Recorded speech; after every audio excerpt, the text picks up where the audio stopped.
बंदर की नादानी। चलिए सुनते हैं।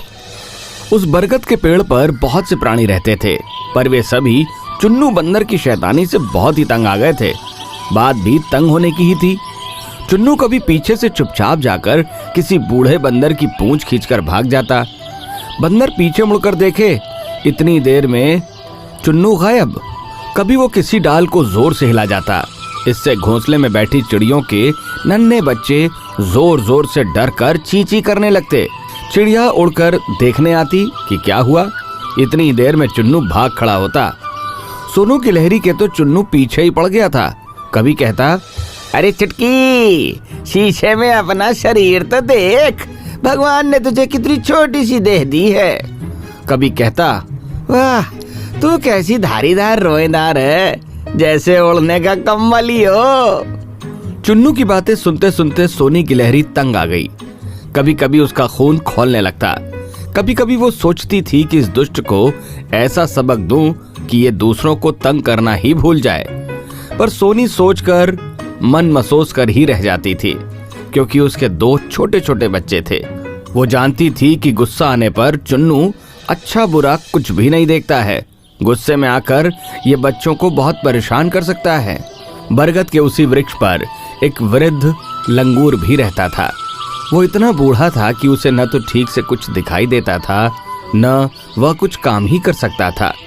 उसके हाथ पैर कांपते रहते थे।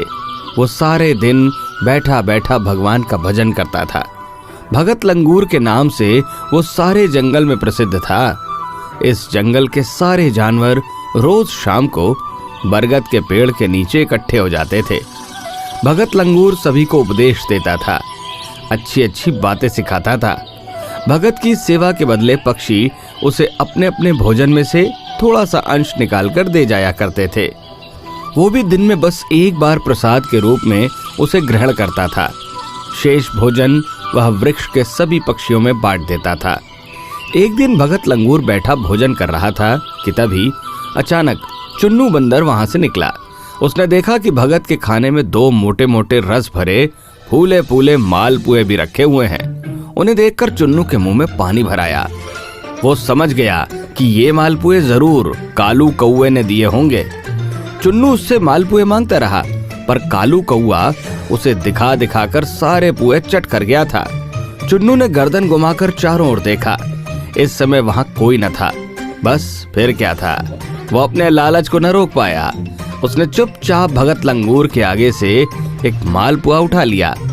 जैसे वो उसे मुंह में रखने वाला था कि उसने सुना कि सोनी गिलहरी जोर जोर से चीख रही थी, चोर चोर, पकड़ो पकड़ो। सोनी की पुकार पर सारे पक्षी वहां जमा हो गए थे। वास्तव में हुआ ये था कि सोनी चुपचाप पत्तों की आड़ में छिपी सारी बातें देख रही थी। पक्षियों को सोनी गिलहरी ने सारी बातें बताई कि किस प्रकार भगत के खाने से ये चुन्नू चोरी कर रहा था। ये सुनकर सभी पक्षी बड़े नाराज हुए। वे लगे चुन्नू को धिक्कारने। चुन्नू बेचारा शर्म से गड़ गया। मालपुआ उसके हाथ में धरा का धरा रह गया। तेजूबाज ने चलते समय अपनी लाल लाल आंखें निकालकर चुन्नू से कहा कि अब की बार यदि उसने ऐसा किया तो उसकी खैर न होगी। उसे बरगद के पेड़ से निकाल दिया जाएगा। इतना अपमान और लज्जा चुन्नू ने कभी न पाया था। उसने दिन भर कुछ भी नहीं खाया। रात भर वो भूखा बैठा रहा। क्रोध से वो भुनता रहा। उसने सोनी गिलहरी से बदला लेने का निश्चय किया, क्योंकि उसके कारण ही चुन्नू को इतना अपमान सहना पड़ा था। सोनी को इसकी आशंका पहले से हो गई थी। वो मधुमक्खियों से गुपचुप न जाने क्या बातें करके आई थी। सुबह सारे पक्षी अपने अपने काम पर चले गए। चुन्नू बंदर ने देखा कि सोनी गिलहरी भी खाने की खोज में चली गई है। बस फिर क्या था, वो चुपचाप दबे पांव आया। सोनी गिलहरी के घर की ओर धीरे धीरे बढ़ने लगा। बरगद के पेड़ की एक छोटी सी खो में सोनी का घर था। चुन्नू को पता था कि वहां उसके छोटे छोटे बच्चे होंगे।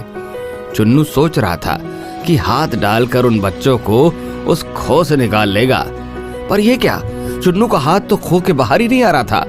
अब चुन्नू ने ध्यान से देखा कि खो का छेद तो बड़ा सकरा था। चुन्नू ने उस पर बिना ध्यान दिए आवेश में हाथ डाल दिया। अब चुन्नू बड़ा परेशान हुआ कि हाथ कैसे निकाले।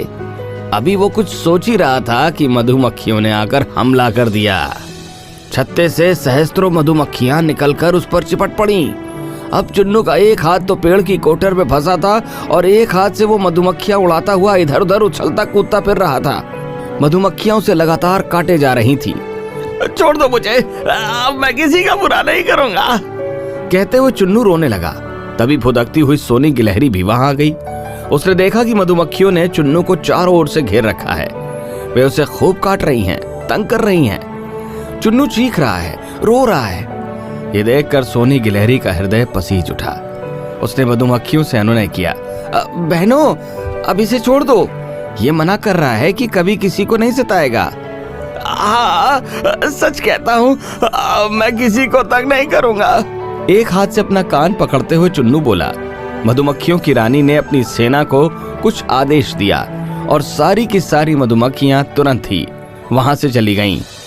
अब सोनी गिलहरी चुन्नू के पास आई। उसने अपने तेज दांतों से पेड़ की कोटर काटनी शुरू की। बड़ी कठिनाई से तब चुन्नू का हाथ वहां से निकला। इतनी देर में चुन्नू का सारा शरीर सूज गया था। मधुमक्खियों ने बड़े जोर से काटा था। सोनी दौड़कर नीतू लोमड़ी के यहाँ से दवा लाई। उसे कई दिनों तक चुन्नू के शरीर पर लगाया, तब कहीं जाकर वो ठीक हुआ। उस दिन से चुन्नू ने दूसरों का मजाक उड़ाना बंद कर दिया है, उन्हें सताना छोड़ दिया है। अब वो सबकी सहायता किया करता है। सभी उसे प्यार करते हैं।